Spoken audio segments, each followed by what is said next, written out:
He laughed while signing the papers, not a nervous laugh, not the awkward kind people use to hide fear. This was loud, careless, and sharp, like a door slamming shut on purpose. The sound ricocheted off the marble walls of the Hillsborough County courtroom, too bright for a place where marriages came to die. The pen shook in his hand, not from doubt, but from amusement. Across the table, my soon-to-be ex-husband leaned back in his chair and full-flashed a grin at the gallery behind us, like he'd just nailed the final line of a stand-up routine. Someone coughed. Someone else shifted in their seat. The bailiff stared straight ahead, trained not to react. The clerk kept typing. Keys tapping softly, pretending this was just another file. Another ending. Finally, he muttered as he dragged his signature across the page. Long. Confident. Proud. Freedom. The paper made a faint scratching sound as he lifted the pen. That sound cut deeper than his laughter ever had. I kept my hands folded in my lap, my spine straight, my face still. I didn't give him what he wanted. Judge Raymond Cole adjusted his glasses, silver frames catching the overhead light. He was calm in the way men get after decades of watching people promise forever and then tear it apart with lawyers present. He flipped through the documents once more, slow and deliberate. Before we finalise the dissolution, he said evenly, the court must enter the updated financial disclosures into the record. The room quieted. Even the old ceiling fan above us seemed to slow, its dull hum stretching thin like it knew something was coming. The clerk cleared her throat. Judge Cole read on. Mrs. He paused, corrected himself smoothly. Miss. Denise's accounts include one checking account, one savings account, and a trust. I felt my attorney Marlene Brooks shift beside me. Not surprise, readiness. The judge's eyes moved across the page. Then he stopped. He looked up at me, then back down, then up again, slower this time. Like he wanted to make sure the words hadn't rearranged themselves. Counsel, he said, addressing both attorneys, do you see this figure? Mrs. Brooks stood.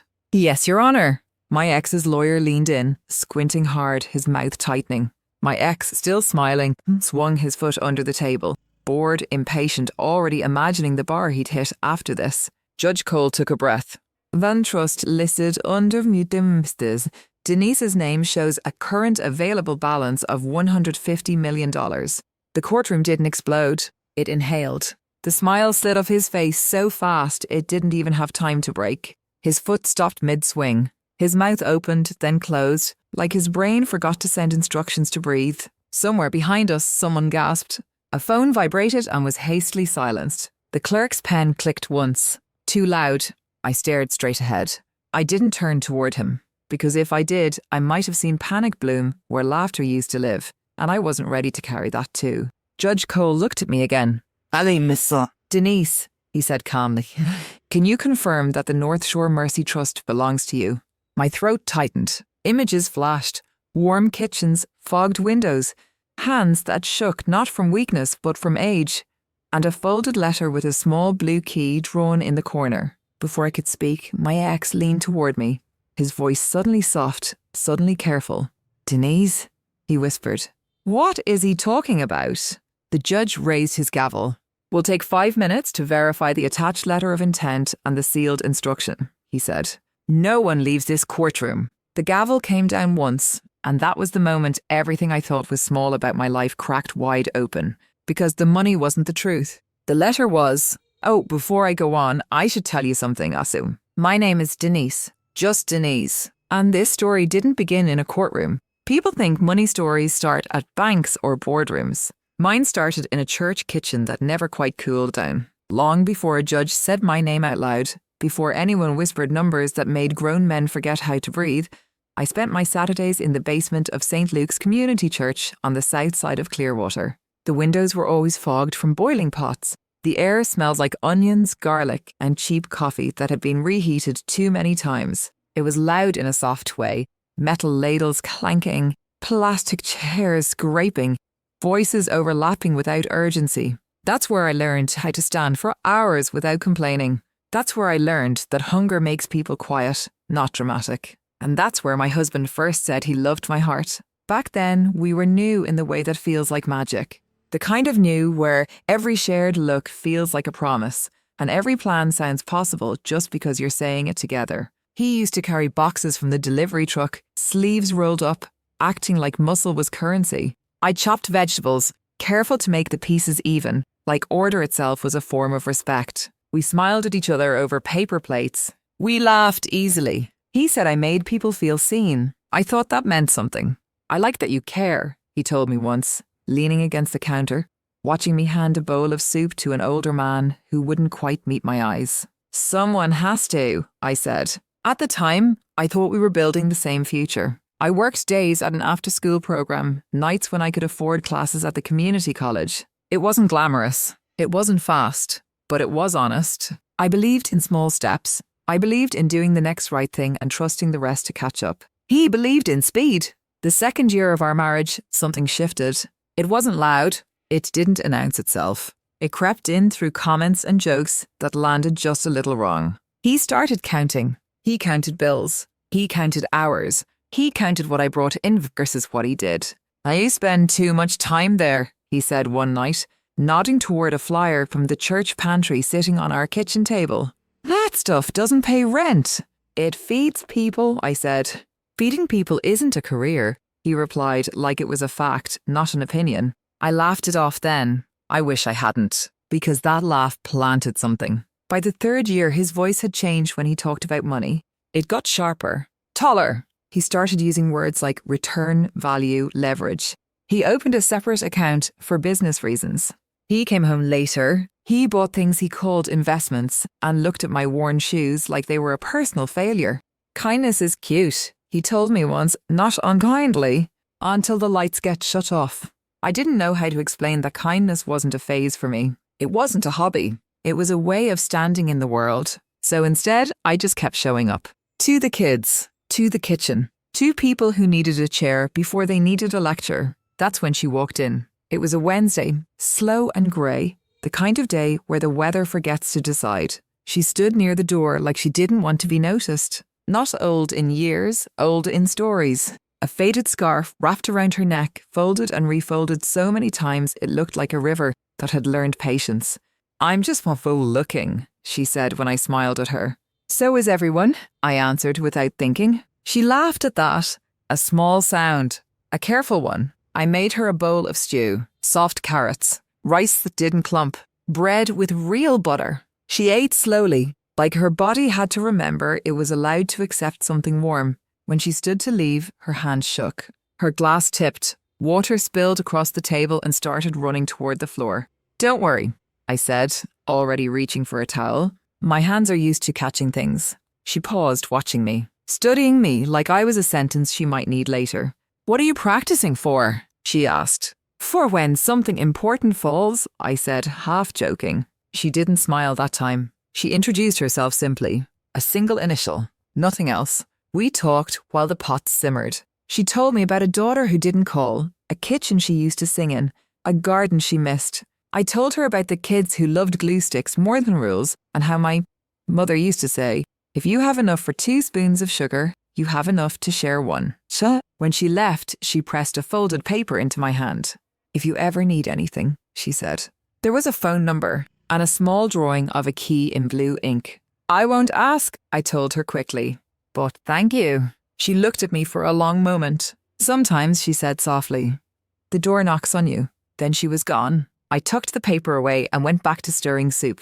I didn't know it yet, but that was the first time my life quietly changed direction. After that Wednesday, she started coming every week, always at the slow hour. That quiet stretch between the after-school rush and dinner, when the room felt like it was holding its breath. I kept a stool for her by the window without thinking about it. She never asked for it. She just smiled when she saw it, like we were keeping a secret together. She asked questions that didn't sound like questions at first. What would you do if you had more time? What would you build if no one laughed at you? What would you keep if everything else fell away? I answered honestly. I always did. I told her I wanted to build something small but steady. A place where kindness wasn't an afterthought. A place where people didn't have to explain their pain before being offered help. "You already are," she said once. "You just don't see it because you're standing inside it." At home, my marriage was shrinking, not collapsing, shrinking. That's worse. Collapse is loud. Shrinking happens quietly, while you're still pretending you're fine. My husband stopped asking about my day. He stopped pretending to listen. He started laughing at the wrong moments, when I suggested budgeting, when I mentioned counselling, when I said we should talk like we were on the same side. One night, tired and careless, he said, "Sometimes I feel like I'm married to a charity." That word stayed with me, not because it hurt, but because it explained everything. I didn't argue. I didn't cry. I just felt something settle into place, like a picture frame finally straightened. A few weeks later, she handed me an envelope. "For you," she said, tapping it twice like a habit she'd practiced. Inside was a handwritten note and a card from a private bank I'd never heard of. The note said, "Mercy is not a favour. It is a map. Use it well." Her initial at the bottom. I tried to give it back. "I can't," I said. "We're fine." She looked at me the way people do when they know you're lying to yourself, not them. "What is fine?" She asked gently. A word people use when they're drowning quietly. She closed my fingers around the card. "It's not a gift," she said. "It's a key to a room you already own." I didn't use it. Not then. I tucked the card into the back of my drawer, beneath old t-shirts and the book I was too tired to finish at night. I kept going to the kitchen, kept riding the bus to work, kept trying to stitch my marriage together with thread that snapped the moment it was pulled. Then the laughter got louder. When I finally walked into the bank, it wasn't dramatic. No music, no thunder, just a lobby that echoed your footsteps back at you and made you decide whether you liked the sound of yourself. "My name is Denise," I said at the desk. I was told to ask for a beginning. The woman blinked. Then her expression changed, and that was when I learned what it feels like for a door to open without being pushed. The trust was real. The number was real. But more than that, the responsibility was real. It wasn't money meant to sit. It was money meant to move, to build, to protect. I took classes. I asked stupid questions. I learned words no one had ever expected me to need. And I kept it quiet. Not to hide, to protect. When my husband suggested divorce, he said it lightly, like it was overdue housekeeping. "You'll land on your feet," he told me. "You always do." I almost told him the truth. Almost. But some things need time to learn how to stand before they're asked to walk. So we went to court, and he laughed. By the time the judge called us back to order, the courtroom felt smaller. Not because the walls had moved, but because the air had thickened. 5 minutes passed, the way storms do, quiet on the surface, violent underneath. No one spoke. No one shifted. Even my ex stopped pretending to be relaxed. He kept glancing at me now, not with laughter, with calculation. Judge Raymond Cole returned to the bench, a thin folder in his hands. The seal was intact, heavy cream paper, the kind that doesn't exist unless someone planned for a moment to last longer than a lifetime. "We have verified the attached documentation," he said calmly. "The letter of intent is authentic, the trust is valid, and the sealed instruction is enforceable under state law." My ex's attorney leaned forward, tense. "Your Honour." The judge raised a hand. "You'll have time." He turned to me. "Ms. Denise," he said. "The court requires your consent to enter the sealed instruction into the record." My ex reached for my sleeve. "Denise," he whispered urgently, voice shaking now. "Whatever this is, we can fix this.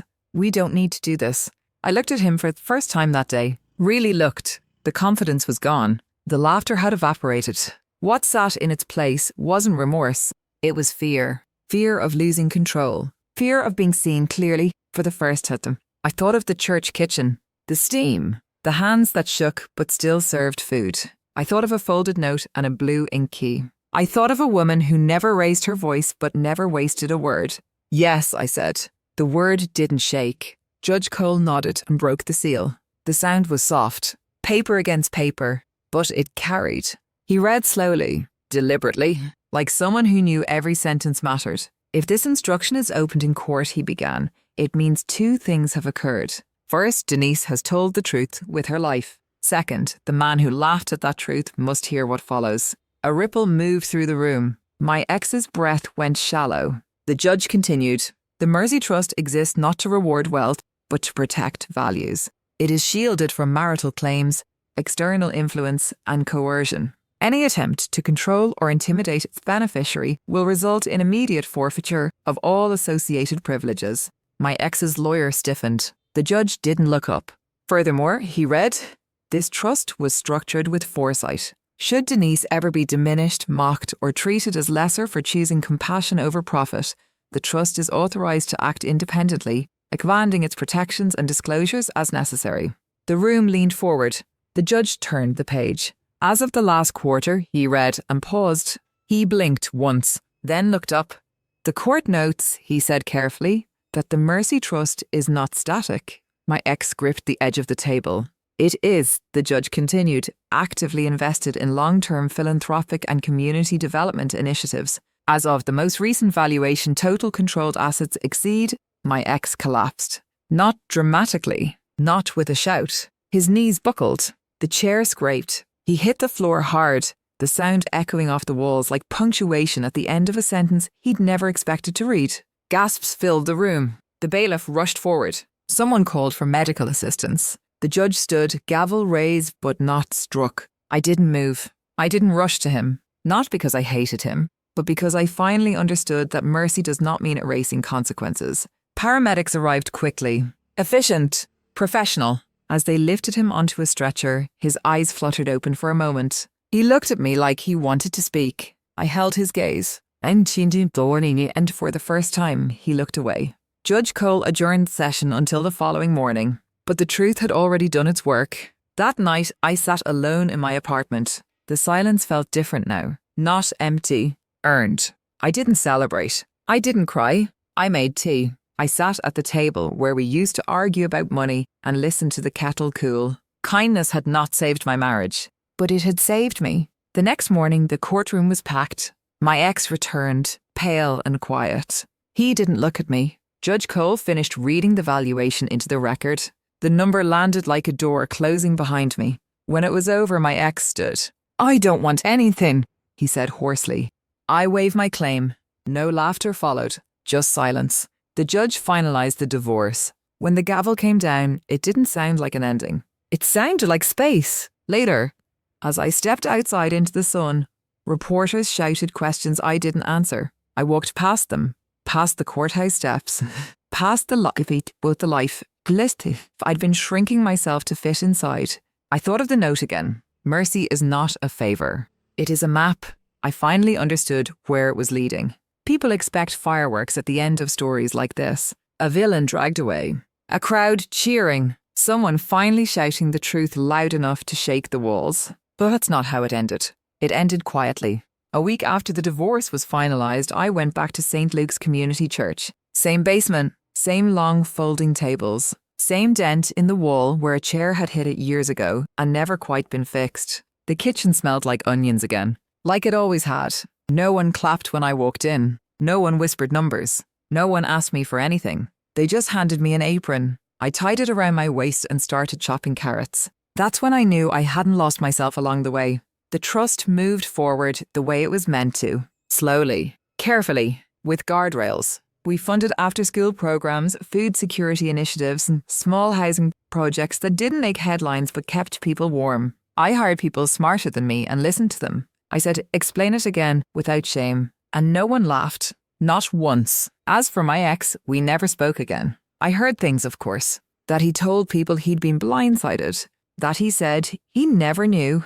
That he framed the story like something had been taken from him. But nothing was taken. Something was revealed. There's a difference. Sometimes I think about that moment in the courtroom, the exact second his laughter disappeared. Not with satisfaction, with clarity. Because it wasn't about money. It was about truth finally walking into a room where it had been mocked for too long. Kindness didn't protect me from pain. It didn't save my marriage. It didn't make life easier. What it did was give me a spine. It taught me how to stand still when someone tried to make me small. It taught me that mercy without boundaries is just permission for harm, and that compassion paired with courage can move mountains quietly. I used to think strength had to announce itself. Now I know better. Strength shows up early, stays late, and doesn't laugh at other people's lives. If you've ever been laughed at for choosing kindness, if someone ever told you that caring made you weak, if you've ever been made to feel small because your values didn't come with a price tag, this is what I want you to take with you.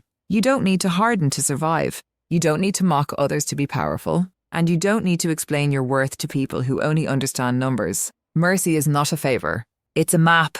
And if you follow it long enough, quietly, stubbornly, with courage, you might just find yourself standing somewhere you were told you'd never belong. Where are you watching from? I love seeing how far these stories travel. And if this one stayed with you, share it with someone who needs a reminder. Kindness isn't weakness. It's delayed power.